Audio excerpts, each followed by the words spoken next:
What's up, Ramblers? It's your favorite CEO, Angelo. Before we start, today's episode is sponsored by OffSource. Actually, the entire podcast is sponsored by OffSource as part of our resource initiative to bring founders and entrepreneurs like you as much support as possible. What is OffSource? Glad you asked. OffSource is a service tech startup based right here in Connecticut, and they are changing the game.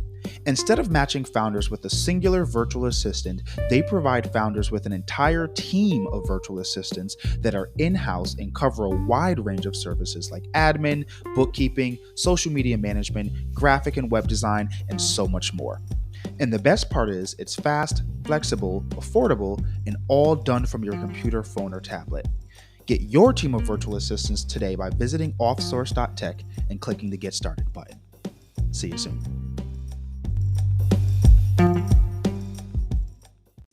Hey guys, welcome back to another wonderful episode of The Ramblings. I'm your host, Angelo. I have with us today Briana Coleman, who I think is going to be an amazing special guest today because, like me, she is the owner of a virtual assistant agency. Briana Coleman, introduce yourself. Give us a little rundown. Hey, everybody. So I am Briana Coleman. Like Angelo said, I own the virtual assistant agency called The Thorough VA. I do and my team does a wide variety of things within virtual assisting and social media management. And I have officially been in business almost a year, about a month away from a year. So it's been super exciting.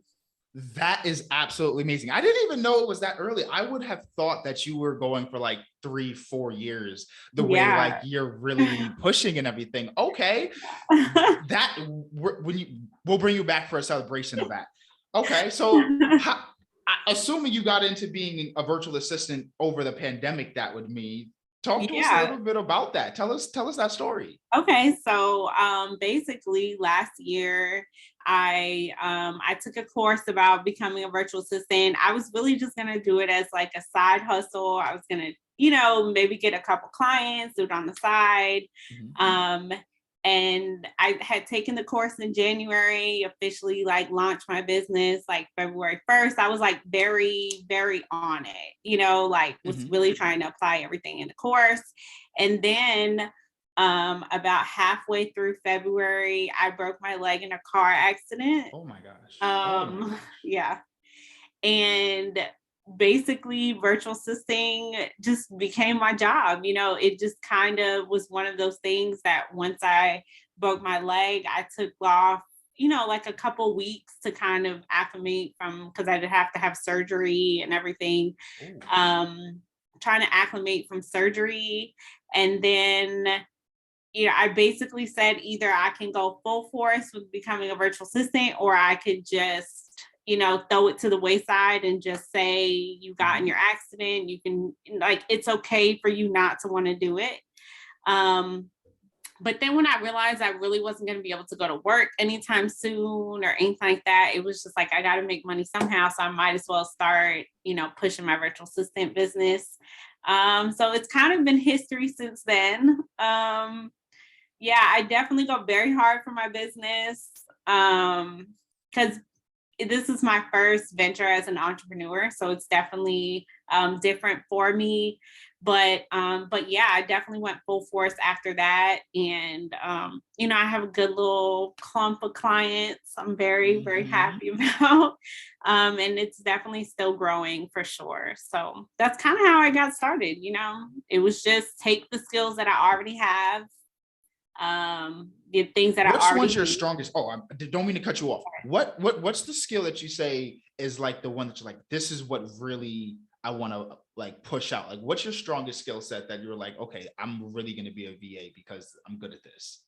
Yeah, so I would say like I'm real good with like creating SOPs and really getting like those types of processes in place and things like that. Like I really enjoy that. I've always enjoyed that idea of it because I always feel like if you can get that part organized and get those things in place, it makes it so much easier when you have to do other things. So and I think that also comes from my background. Like I worked in HR previous to being a virtual assistant. So I think it kind of ties in, I think, because I loved HR because of that idea of having that structure and, that build up. But also, I think for me, that's where my strongest thing would be is creating those systems and SOPs so businesses can just flow easier, basically. Now, when I first read your Twitter handle, now when you kind of corrected me on the show, I didn't know that you did more than just like social media. I thought you were like a social media virtual assistant. What other kind of services do you guys offer? Yeah, so we do like a lot of administrative tasks. So, email management, calendar management, travel arrangements, like maintaining people's courses. So say somebody has a course, making sure that that stuff is updated, managing people's like communities that they may have. So say somebody makes a course and they have a Slack community that goes with it. So helping to manage that. Um, so many things, so many things. Yeah, but I would say like in general, that's what myself or my team does for, a lot of the people that we work with. It's just and customer service, of course, type of stuff. So answering emails, calling people to try to, make sure that things are being set up properly. So yeah. That's really good then. Yeah. So prior to the show, we had chatted, and you said you were in the process of transitioning to working more on your business, more agency. Like, what's Yeah. that process been like? Because we're in the process of doing like the same thing. I want you to share like what your experience has been like trying to transition from solo to growing a team. So the transition has been interesting. I feel like I did it kind of slowly. They always say you should do it before you're really ready. I don't Mhm. know that I was like necessarily like ready. Like I knew, okay, I was at the point where, maybe I had enough clients that like I could start, delegating tasks and things like that to other people. But it has definitely been an interesting transition because, you know, for some of my clients, like I let them know, like, hey, I'm gonna be adding people to my team. I may not necessarily be the person who's specifically working on, that task. But I also try my best to like introduce everybody, make sure that people knew who was working on their stuff and not just Mm. like abruptly like throwing that person at them basically and saying, well, this person is just taking over everything, but more on like a gradual basis of saying, hey, I added this person to my team. I'm going to get them to do this task for you and kind of get them used to this person doing their tasks and then kind of transition saying, okay, well, I'm just kind of managing it, not really actually being involved in it. But it's definitely been interesting because obviously adding to your team is it's different. You want to make sure that you are putting, adding people onto your team that um are good people, and I have great people on my team, so I'm grateful for that. But um I definitely think you have to put, thought into it because you can't just add anybody to your team. You have to make sure that they're a good fit. You have to make sure they're not only a good fit for you, but also, for where you want your business to grow, but also the clients that you work with, you know, um, and make sure that they just have the skills that you need. But it's definitely been interesting. It's definitely not over. I'm definitely not like completely out of it yet. Mhm. Um, I would say like my goal is within the next like every client that I get this point forward, they do go to I don't work with them directly. They do go to a virtual assistant that I have on my team. And that's how I'm moving going forward. But for all the clients that I had previous, I'm just kind of transitioning, them over to new people basically. So Okay, that's pretty smooth. Now, I've been doing this like roughly 2 years now. When we're transitioning, what's been your like key thing to keep like satisfaction amongst the harder clients? Because I always find it extreme. Like, like I have a client that I have to deal with today. A little bit tougher. What's like your transitional like strategy that you've been using? Like, are you customer um focused? Because are they going to be like their dedicated person? Like how's the model kind of working with that? Yeah, so for some people, it is more of like this is going to be their dedicated person. For some people, I do still work. I do plan on working with some people still like directly. I think in the beginning, some of the bigger clients, but that I have, or maybe just the more cumbersome one, and I do have somebody that basically kind of helps me with those tasks, to make sure that I'm kind of getting that done. But I think what's most important is, for one, I think communicating with the client, and just like, even if it's like even if you feel like, oh, I'm over communicating, well, communicate with them so that way they know what's going on, and how you're planning on transitioning and things like that. Because they do get used to you doing their work. So, I have to remind them, like, hey, for the people that are transitioning, hey, I am going to be looking at the work that they're doing. They're not just going to be just like, you know, throwing things at you that I have not looked at before. I am reviewing things. I am making sure that things are getting done. So I also kind of have that process set up as well, just like having like a task manager, making sure that like tasks are getting completed on time, and things like that, and reviewing it. I would say that's one of the biggest things, but it's definitely not easy. Because every client is different. Like, I had one client who literally said to me, I told them I was adding somebody to my team, and they said, well, I don't want to work with anybody but you. And That's I always was tough. like, Yes. so it's kind of hard, because I want to transition into not being as, doing the everyday VA work, just because I feel like with me doing, like, I still do a good amount of the VA work, right now within my business. And it does it's kind of hard to like grow your business at the same time as like you're spending a Yes. lot of time doing the VA work that has to be done. So, I mean, don't get me wrong, I've had many, many long days the past year. But I think just communicating. I know I rambled, but yeah. That's why we call it the ramblings. Listen, you're using Yeah. our words. Listen, we ramble. It's called the ramblings because we like the long stories. Yeah. So Okay, so what are you using for task managers? Like, what kind of software have any tech interest? I always find that like VAs and people that work remote have like some kind of like special softwares that they like to use. So I actually use ClickUp right now for a task manager, just to kind of keep up with the tasks. And I've heard of them use. Been hearing of them a lot more. Are they like really so good?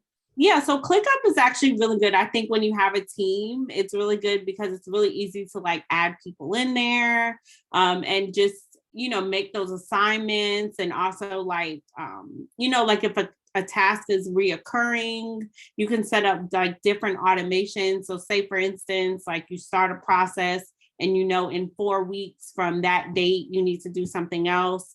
Like, you can set it up where there's like a reminder, and it's just like it can be really in depth to definitely work really well. What's your favorite software? Like, what's the one software that if it was like, okay, we got to cancel everything, but I'm not canceling this. I would say I would probably say ClickUp, to be honest. Um, that I have, just because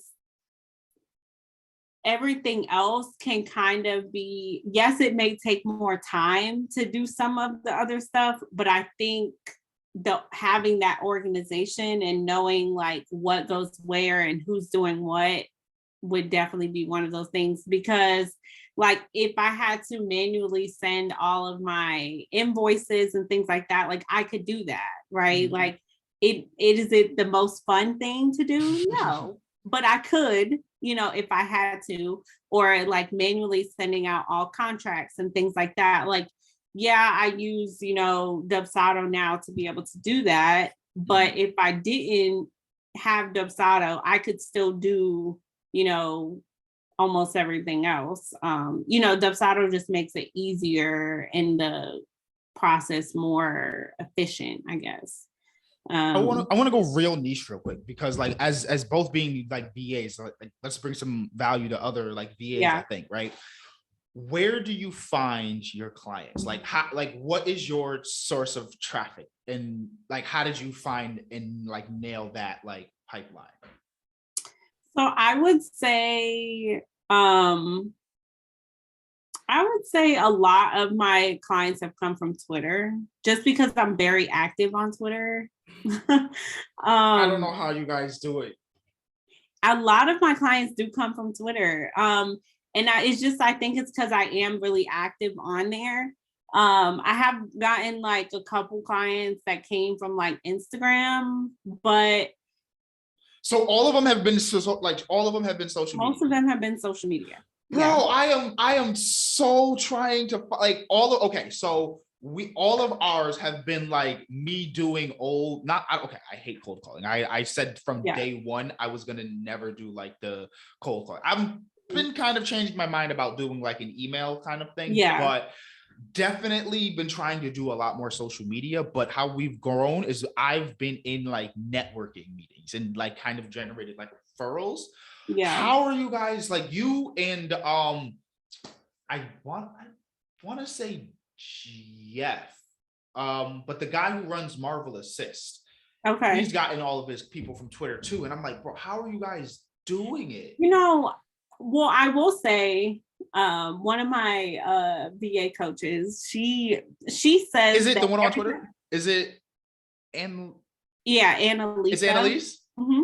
Oh, you took her course? Yeah, I did. Okay, that's what I wanted to ask that earlier. I was like, was it Annalise's course? Yeah, it was Annalise's course that I actually took. So Annalisa always jokes when we do like, because sometimes we'll do like meetings or I can't think of what it's called, like a happy hour, like a video happy hour with the people that took the course. Mm-hmm. So she always says like that when somebody says VA on Twitter and I see it, like I'm on it like a hawk, like, and I am. Because the moment I see those two letters together, like I'm reaching out, like I literally, I'm literally reaching out to that person, like underneath their tweet. And I'm like, hey, if you're looking for a virtual assistant, book a consultation, blah, blah, blah. So that's how I got a lot of my clients in the beginning, mm-hmm. right?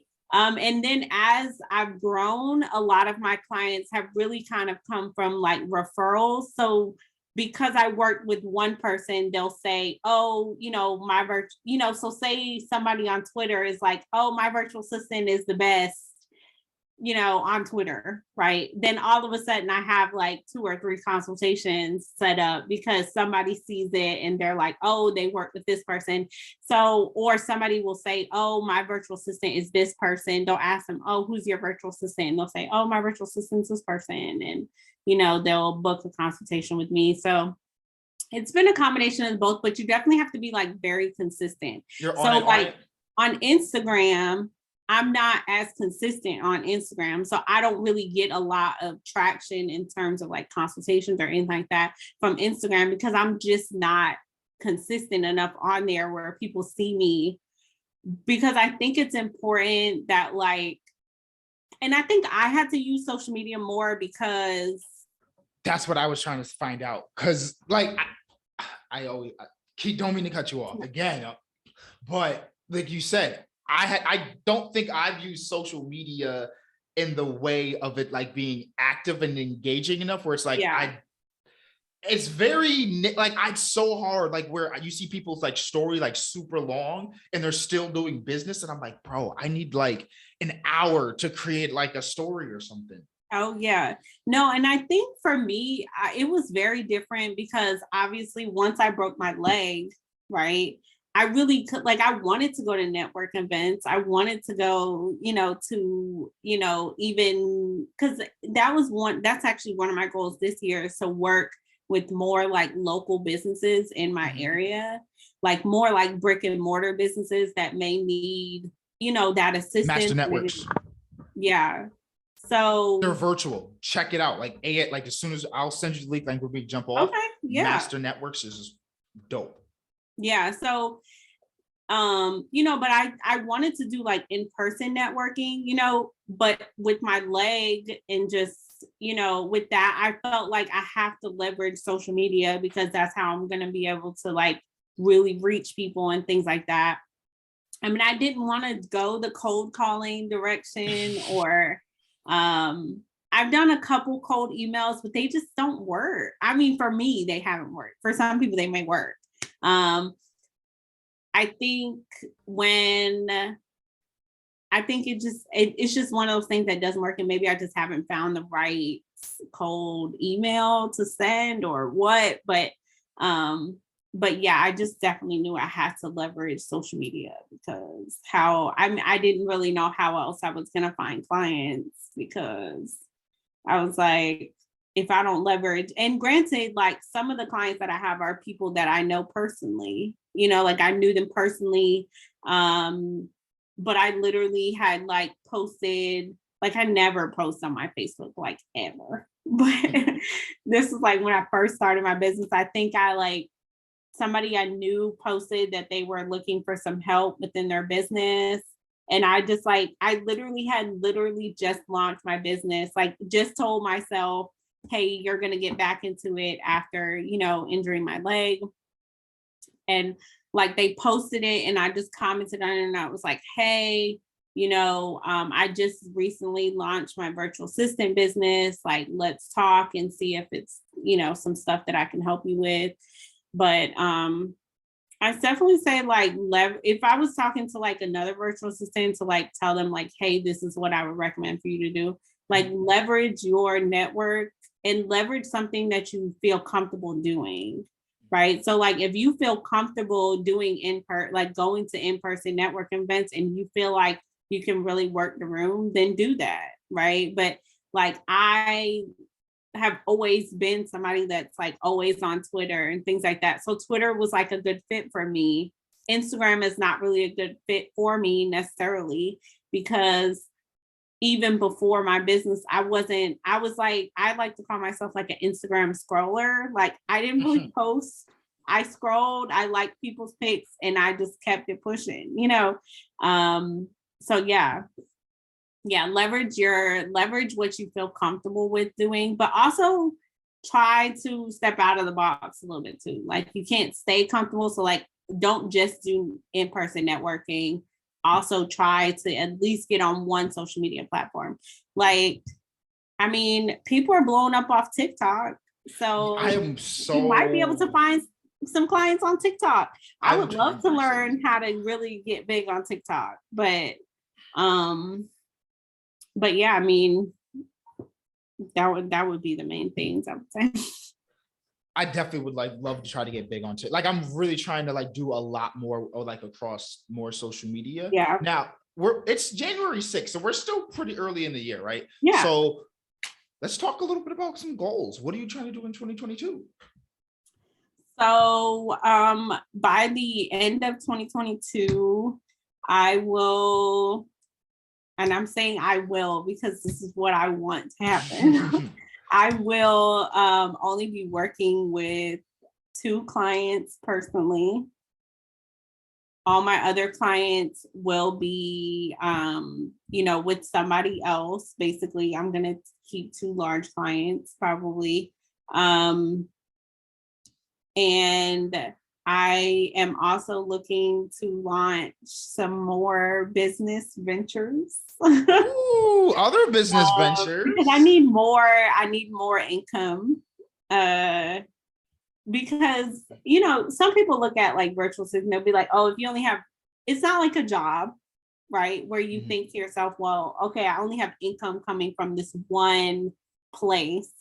Technically, you don't have it just coming from one place, but my income is coming from one business, right? So like if this business does not, do well, which I don't ever wish, that would be my only income that I have, right? So I think trying this year, one of my goals is to really try to diversify in terms of, the income streams that I have.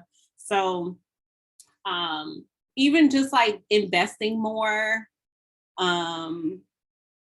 within the stock market and things like that. I want to try to get into real estate a little bit, that dibble and dabble in that.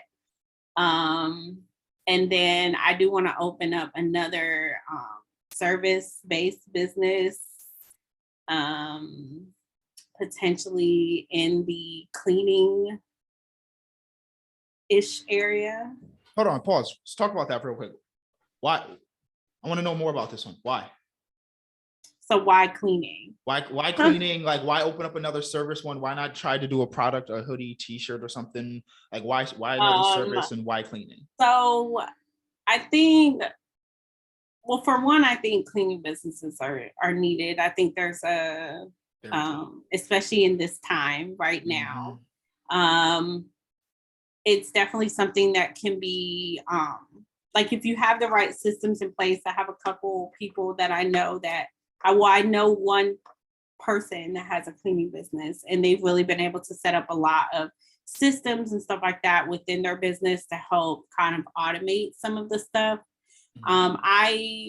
It would be very similar to how you would kind of do a virtual assistant agency, where basically you get the contracts and then you basically outsource the actual work that has to be done. So I will not be cleaning houses.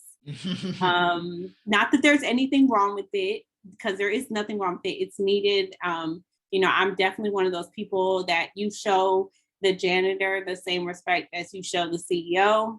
So no matter what, I think everybody has a purpose, and if some people enjoy cleaning, right? Like cleaning and organizing and things like that. So if that's your calling, then I just want to put that out there. There's nothing wrong with cleaning. Absolutely.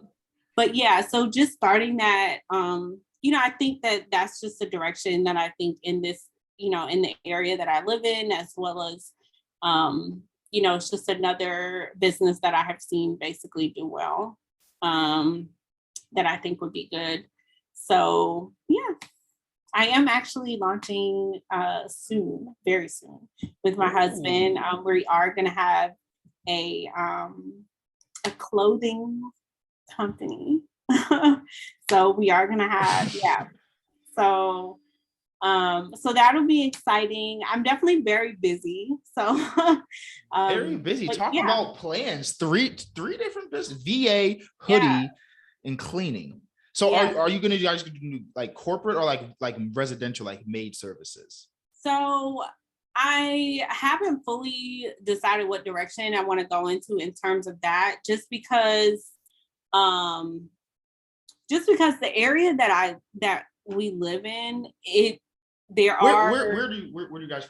I'm in South Carolina. Oh, geez, that's deep. Yeah. So deep. I'm South Carolina. Is it cold there? Today it's like 40 degrees. Okay, that's cold. It's not like 20 something, but you know. So but yeah, so there are a good amount of like corporate or like businesses here that, we could do more of like a commercial side, but then I have, considered going into more of a, like, I don't want to say like selective residential, but not all residential properties. So for instance, like going more into cleanings for, like working with realtors and things like that, to have those types of connections. So like, if somebody is moving out, so like move out cleanings, like if somebody is wants to flip a house or something like that, those types of cleanings where maybe you clean out the entire house for them, and things like that. So not residential to like if me or you wanted our house cleaned or, our apartment cleaned or whatever the case may be, but more on the side of like, business, like maybe a business that needs something clean, basically, if that makes sense.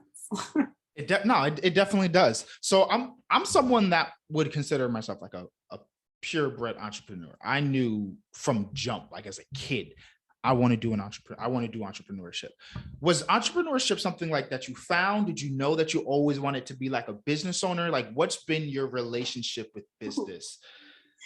Wow. So no, not at all. Not at all.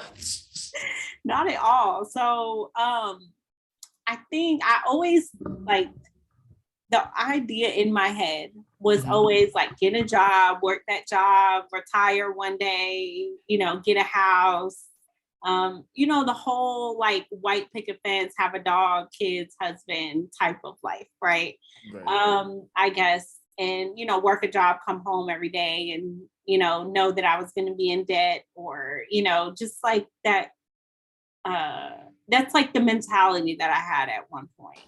Um, and then just to even reference, my husband and I have been together 8 years, so it's been a little while. Oh, So we've definitely like congratulations. grown Oh, I up. love that. Thank you.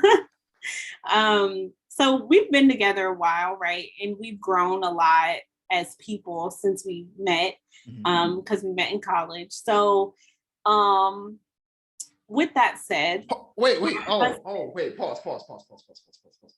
Let's stay up for a second. husband, I thought you were like 24, like in college. I'm 27. Oh, Yeah, so I'm not a lot older than what no, you. no. Oh, I'm like, that's a long Yeah, no, time. no, no, No, I'm no. like, Yeah, so you I've been with gotta my be young. husband. I've been with my husband since I was 19. So it's been Oh, it's been a I while. love it. Yeah.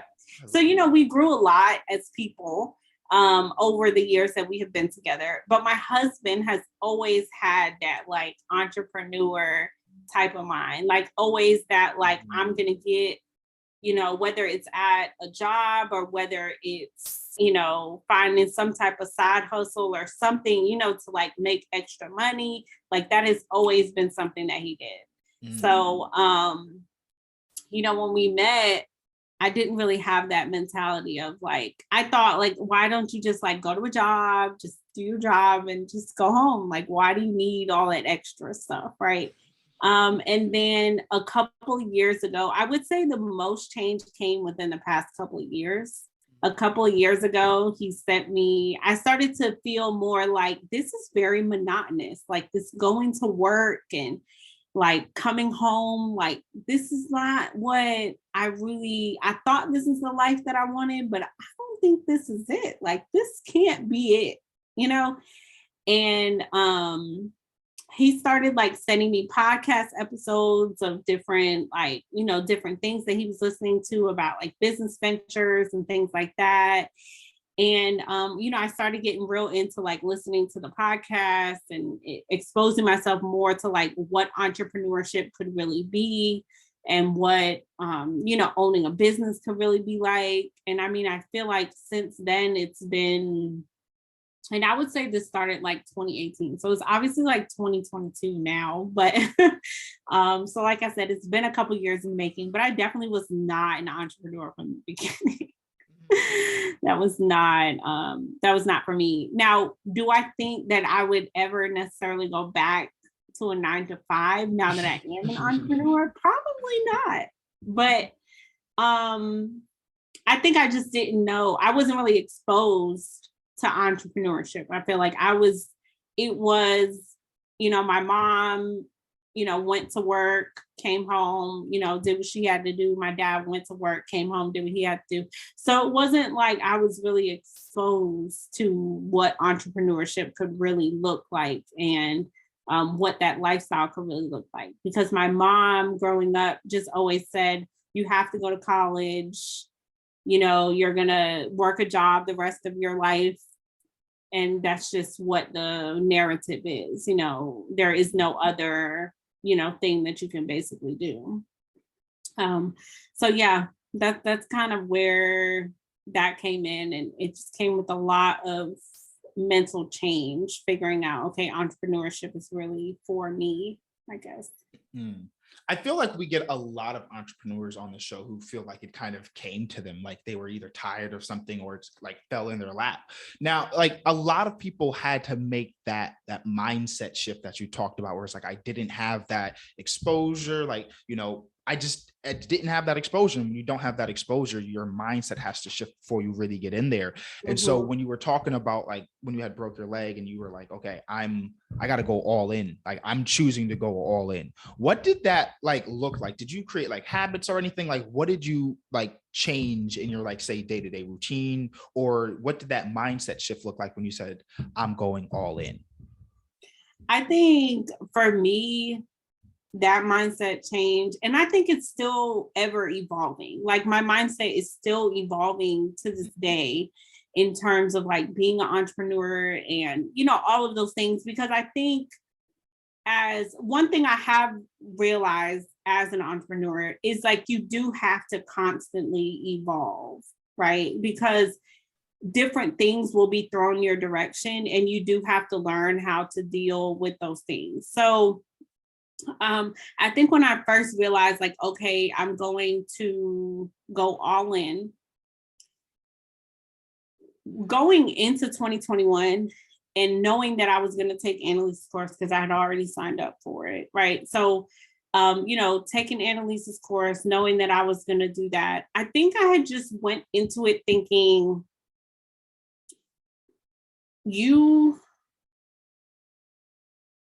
I feel like it's easy to think to yourself, well, you know, I could just give up and, you know, not do it anymore and, you know, whatever the case may be. Um, and to think negatively, like, oh, if I start this business, if I do this, it couldn't work. Right. And I think the main thing that I kept telling myself when I first started my business is what if this does work? Like, what if this actually works? Like, what if this is something that will actually work for you? Because you do have to get out of that like negative mindset of looking at like, what if this doesn't work, but more like, how can I make this work? Or what can I do to make this work? Or what if this does work? And like I said, it's still something that I'm working on even to this day. But I feel like I told myself, just do yourself a favor and just do it. Just try to do it. And if it doesn't work, it doesn't work. But you at least you know that you put your effort in and at least you know you tried.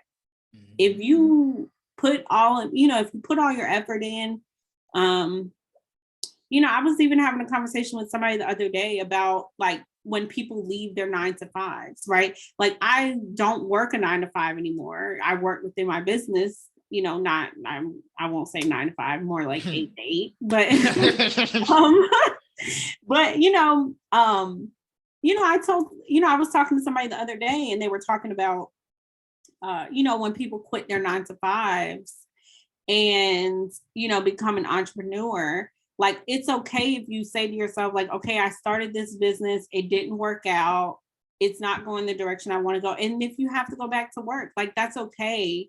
But I think the mindset really comes in with thinking, what are you really going to hurt by trying?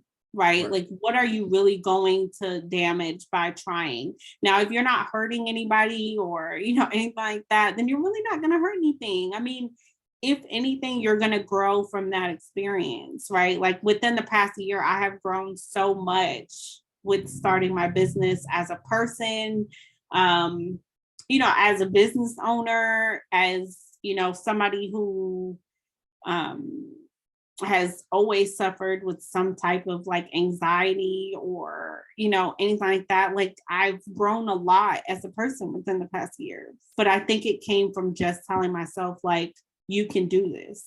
And also not being afraid to use my resources either.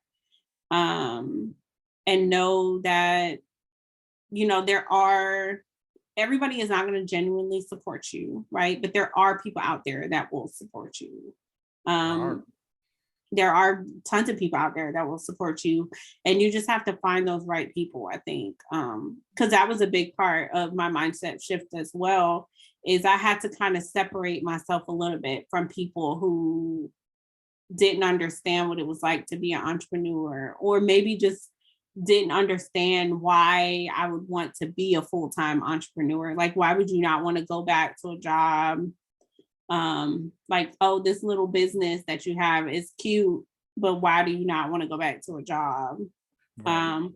Separating yourself from those people too, because you really don't need that type of energy in your life. At all. You got to definitely put yourself around the right people and be very cognizant of what you listen to, not only people, but like the shows that you're watching, the music that you're listening to, all of that. You got to. No, because like people they do not understand that. Like influence is like, we understand that the media influence us, like friends influence us, like video games influence us, but we don't take the discretion like they actually influence us. Oh yeah. Like the goriness that we watch, becoming desensitized, like the negative mindset. Like did you see Don't Look Up? I have not seen that. It's on Netflix. It came out like earlier this year or something like that. I did. I saw it on there, like in terms of like something I could watch, but I haven't watched it yet.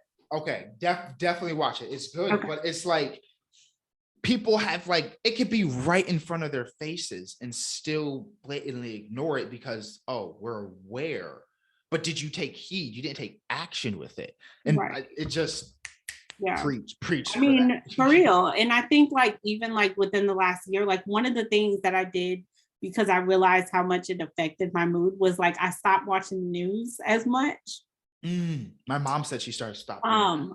So, and not that I want to know what's going on in the world. It's not that I don't want to know what's going on, but like there is so much negative stuff that just happens on a daily basis places that like I really felt like I have to stop watching the news every day. Like I can't consume this every day because it doesn't make me feel good, right? Like I don't want to do things that make me feel bad. Like granted, of course, there are always going to be things in life that you have to do that maybe you don't want to do them, right?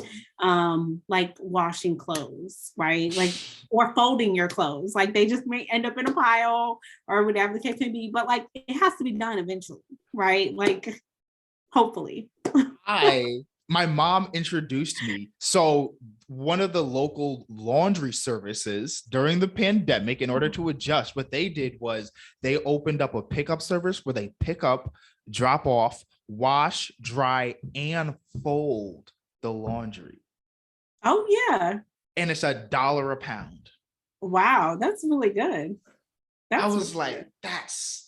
That's genius, because people when people look at solid like business owners, like we overlook all the business owners every single day, like the gas stations that we go to. If you play the lottery and you have to sit behind that, the old person playing the lottery, that business, wherever you get your nails and hair done, wherever you get your streetwear from, if you go to local streetwear brands, just so many local business owners that are overlooked every day that we realize we need during this pandemic. Oh yeah, definitely. But there's been a huge shift with like this resignation and everything, like this thing, everyone's saying like this mass resignation. And I think a lot of people, especially over like these past like 2 years of the pandemic and everything, have seen like a rise in remote working kind of things, like social media managers, virtual assistants, things like that.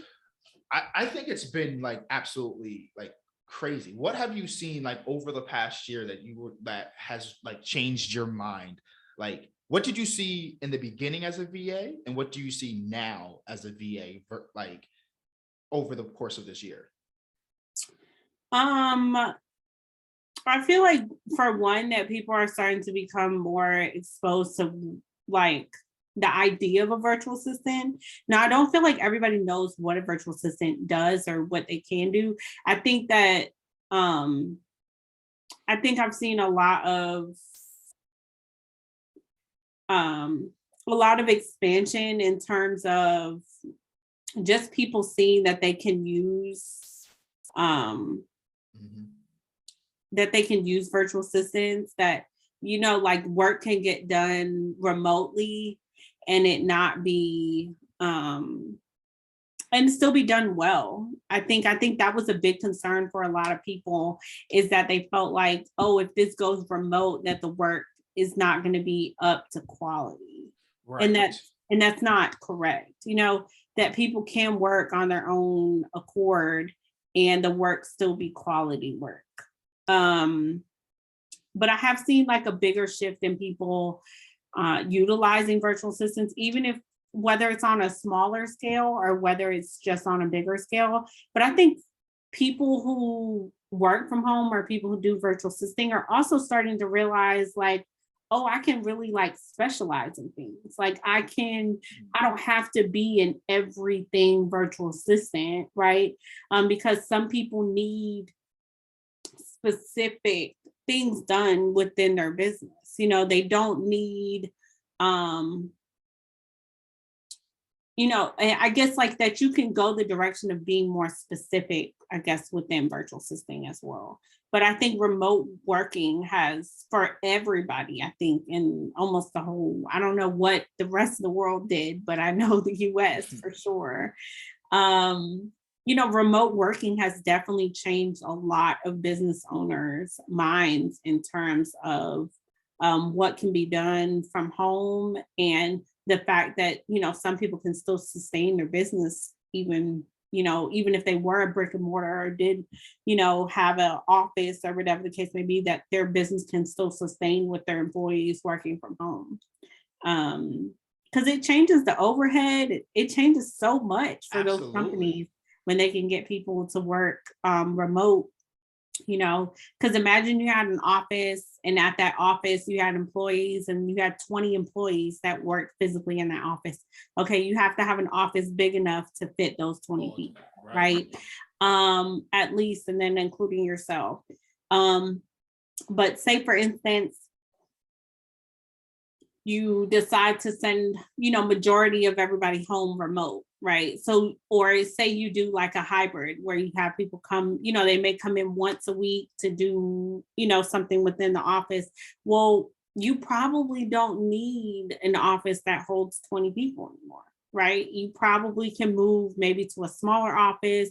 Maybe if you had two buildings within your company, if 75% of your company is working from home, well, maybe you can get rid of that second building. Maybe everybody that was in that second building can now move to that first building. Right. So that's a big shift I think I've seen, not just in virtual assisting, but I think like overall in business. Hmm. Um, and then them realizing that I think people are also realizing, it's another thing I think people are also realizing, that you don't necessarily need somebody to work for you full time to get the work done. Exactly. Um, Yes. because like now I don't work with any of my clients on like a full-time basis, right? But all of them get their work done. Do I have several clients that maybe I work, a couple, they need me a couple hours a day type of thing? Of course, yeah, because they need more support. They need more, stuff done. Right. But for the people who, they felt like they had to necessarily hire like a full-time employee, right? They may not need them on a full-time basis. And I think the idea of what full-time is also kind of shifting. I talked to a business owner the other day. She said, yeah, I would love to bring people on full-time, but my full-time, I want it to be 32 hours. So bring people on for 32 hours. Right. She was like, I don't, I know the narrative is always like full time is 40 hours and things like that. She was like, but I don't want that to be the narrative within my business. I want it to be 32 hours so people can have that work life balance, because I know within 32 hours, you can, these You people get can all of get the this work stuff done. done. So yeah, I would say that's like a huge, huge shift I feel like I've seen um within business, within VA. Yeah, that's the big things. I've definitely seen like a super large shift in that. Like because of the internet, a lot of people now have more freedom to do a lot more things. We don't have to Mhm. gatekeep. The admin assistant doesn't have to be in. Like one of, especially since we started like right before the pandemic started. I Now the pandemic was a super bad thing. A lot of people lost their lives. A lot of people lost their jobs. A lot of bad things happened. Right. but there was a kind of a silver lining in the senses of being a VA and like having like the shutdown. It forced people to work from home, and businesses saw that these things could be done remote, and there was like less friction now in terms of like entering, hey, can this be done? It was Mhm. no longer a question of like, can this be done? It was like, are you good enough to get this done? Which I Right, have no problem competing on that versus can this be done in terms of like right. convincing people, which I've even been trying to do that, like get away from convincing people. But I want to go super selfish before I get you off. How are you, like, what are you doing on Twitter to really get those clients? Because I like am so jealous in I terms of that. Like, what is like, how are you really jumping on? Are you say using TweetDeck? no, I don't use SweetTag. I just get on there and um I would say I do pull a lot of people from my personal page Mm-hmm. on Twitter. And um I think one of the most important things that I do is that um I'm really myself on there, right? So Mm-hmm. like it's easy for me to like get on the phone and say all the things that you want to hear in terms of like what I can do for your business and things like that, right? But Mm-hmm. I'm still a human being outside of that, right? Like I still have a personality, I still have all those things. So I think like being myself was really big because I feel like when I am myself, somebody literally said to me the other day, they were like, you literally could be talking about something else on Twitter and people are like drawn to you in terms of like your business and things like that because people will say like I've had people say to me like yeah Brianna's like always on Twitter and she's like always talking about her business and things like that and I think to myself like I really don't talk about my business that much but you guys just see me so much that you guys just associate me with being a virtual assistant or having a virtual assistant company, you know? So I think when you kind of start to like be on there consistently, like people just start to associate, like I've had like, and I would say I've seen it happen for other people as well, right? So, like, even for me, so say for instance, somebody is like, oh, I really want to learn how to like do like Turo or like car rental type of stuff, right? Like Mm-hmm. I follow a couple people on Twitter who maybe have a course about that or talk about that. I don't know them personally, but because I see their posts all the time, I just if somebody said to me, oh, I wanted to learn about this, I would be like, oh, do you follow this and that person, because they do that. I think they talk about that. So I think that consistency of just like being on there and being myself and just talking and like I said, also when I see the word VA, like even if somebody like retweets it or something, like I am on that post, to just reach out but I am trying to do much better with feeling um like what's for me is for me, right? So also not like I'm not gonna beg anybody to work with me, right? Like I know the quality of the work that I do, right? I can speak on that quality. I have clients that can speak on that quality. And if you decide to go with somebody else, like my feelings are not hurt, like it is what it is.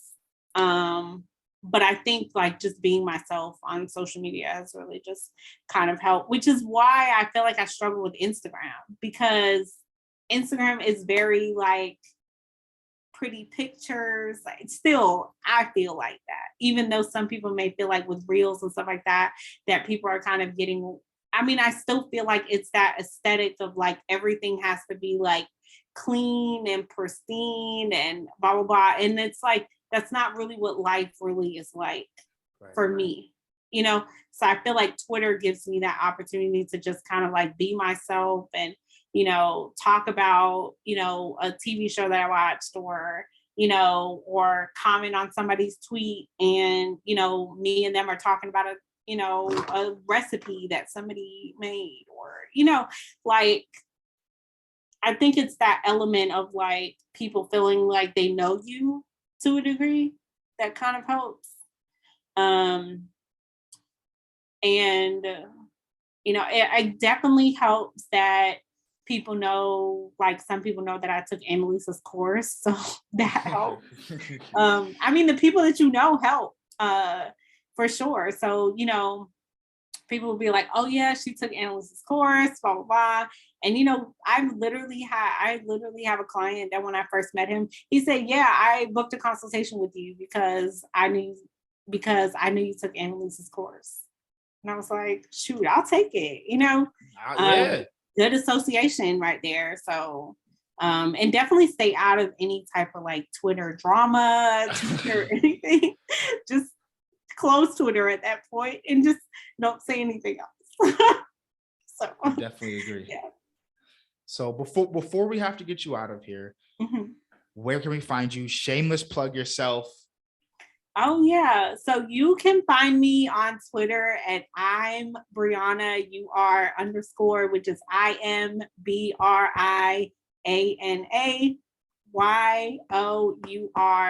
no, I lied. YOUARE_. And you can also find me on Twitter at The Thorough VA, as well as on Instagram at The Thorough VA, which is THETHOROUGHVA.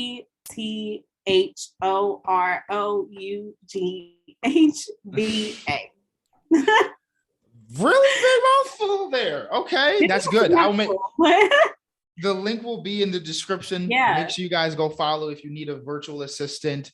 Briana is absolutely wonderful. So thank you for coming and joining us. Yes, I loved it. Thank you so much for having me.